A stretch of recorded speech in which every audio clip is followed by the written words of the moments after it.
Bonjour, avec vous, Jamaldine Boukar, expert en management de la performance. On va travailler aujourd'hui sur des cas pratiques liés aux problématiques de la propre performance. Et on va travailler sur le premier cas lié au domaine ou à la fonction commerciale. C'est un problème d'une équipe commerciale qui travaille beaucoup, avec beaucoup de ressources et des moyens, mais le chiffre d'affaires ne décolle pas ou ne suit pas. Donc ici, le symptôme visible, on va analyser le symptôme visible, c'est quoi? C'est beaucoup de rendez-vous, mais pas de conversion ou moins de conversion vers des clients qui signent des contrats là où il y a peu de ventes qui sont pas, bien sûr, ne sont pas conclues par la suite. Donc, que dit le management de la performance ou l'analyse de la performance quantique?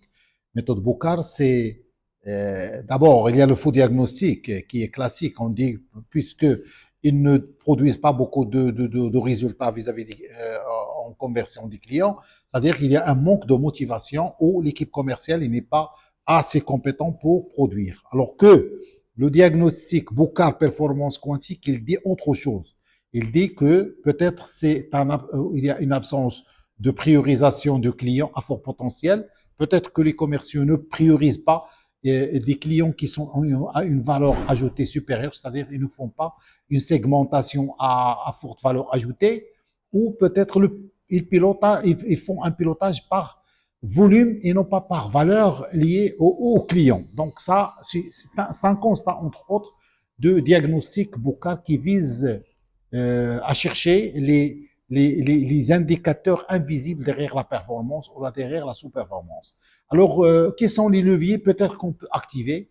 On peut activer ici les leviers décisionnels, c'est-à-dire que c'est la capacité de décision. Est-ce que eux qui décident ou qu'il y a quelqu'un d'autre qui les pilote et qui les managers, alors que ils ne leur donnent pas assez de points de décision stratégiques et importantes?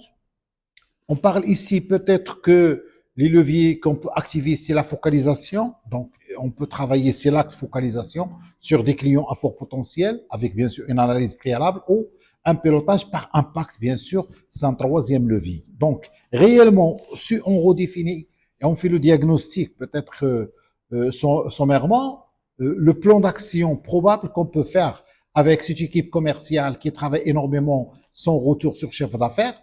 Le plan d'action, on peut redéfinir les segments clients, bien sûr, selon les leviers déjà activés, décisionnels ou focalisation au pilotage par impact, redéfinition des segments clients.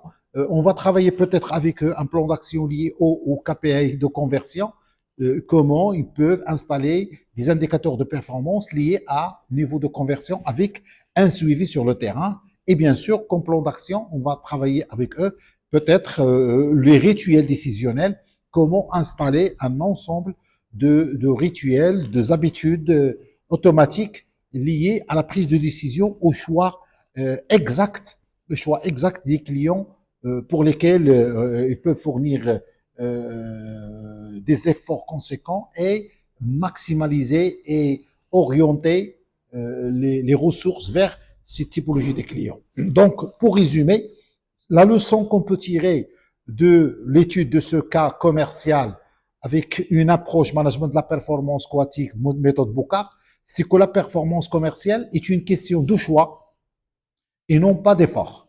Donc, or, les commerciaux ici fournissent énormément d'efforts, mais non pas avec un choix qui est optimisé, basé sur une analyse de segments stratégiques des clients à forte valeur ajoutée pour mieux orienter les ressources et mieux performer.